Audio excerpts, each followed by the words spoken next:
Ahmedabad cancer સારવાર ક્ષેત્રે 20 વર્ષની સફર પૂર્ણ કરવાના અવસરે એચઓસી વેદાંતાએ કેન્સર કેરના સહયોગથી તેના ફ્લેગશિપ કેન્સર સર્વાઇવર કાર્યક્રમ વિજેતા 2026 સ્ટ્રોંગ માઇન્ડ્સ અગેન્સ્ટ કેન્સરનું આયોજન કર્યું. અમદાવાદમાં યોજાયેલા આ ભાવનાત્મક કાર્યક્રમમાં 250મી વધુ કેન્સર સર્વાઇવર્સ, તેમના પરિવારજનો, કેરગીવર્સ અને આરોગ્ય ક્ષેત્રના નિષ્ણાતો એકત્ર થયા હતા.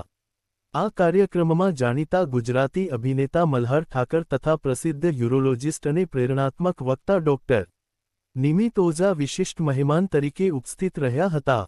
તેમણે સર્વાઇવર્સનું સન્માન કર્યું અને જણાવ્યું કે આવી પ્રેરણાદાયી જીવનકથાઓ વધુને વધુ લોકો સુધી પહોંચવી જરૂરી છે, જેથી કેન્સર સામે લડી રહેલા દરેક દર્દીમાં વિશ્વાસ જાગે કે કેન્સર પછી પણ જીવન એટલું જ સુંદર, સક્રિય અને સંભવ છે. મારું નામ ડૉક્ટર ભાવિન શાહ છે. હું એચઓસી વેદાંતમાં ડાયરેક્ટર અને સિનિયર કન્સલ્ટન્ટ છું, જે કેન્સર અને લોહીના રોગો માટે નો નિષ્ણાત છું. સર, આજે જે ઇવેન્ટ થઈ છે જે એઝ અ કેન્સર એ શું ઇવેન્ટ માટે છે?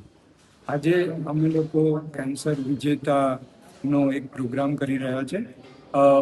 એચઓસી વેદાંત 20 વર્ષથી અમદાવાદની અંદર કેન્સર અને લોહીના રોગોના પેશન્ટોને સેવા આપી રહ્યું છે. અને અમે અમારા જે ટ્રીટમેન્ટ કરેલા જે ક્યોર્ડ પેશન્ટ છે એવા લગભગ 150 થી 200 પેશન્ટને આજે અહીંયા એમની કેન્સર સામેની જીતને સેલિબ્રેટ કરવા માટે ભેગા કર્યા છે અને આજે અમે એમનું સન્માન કરી રહ્યા છીએ. કેટલા પાર્ટિસિપેટ થયા? કેટલા પ્રમાણમાં પાર્ટિસિપેટ થયું છે? કેટલા લોકો આવે છે? લગભગ 150 થી 200 ઇન્ફેન્ટ અને પેશન્ટના પરિવાર સભ્યો આવેલા છે.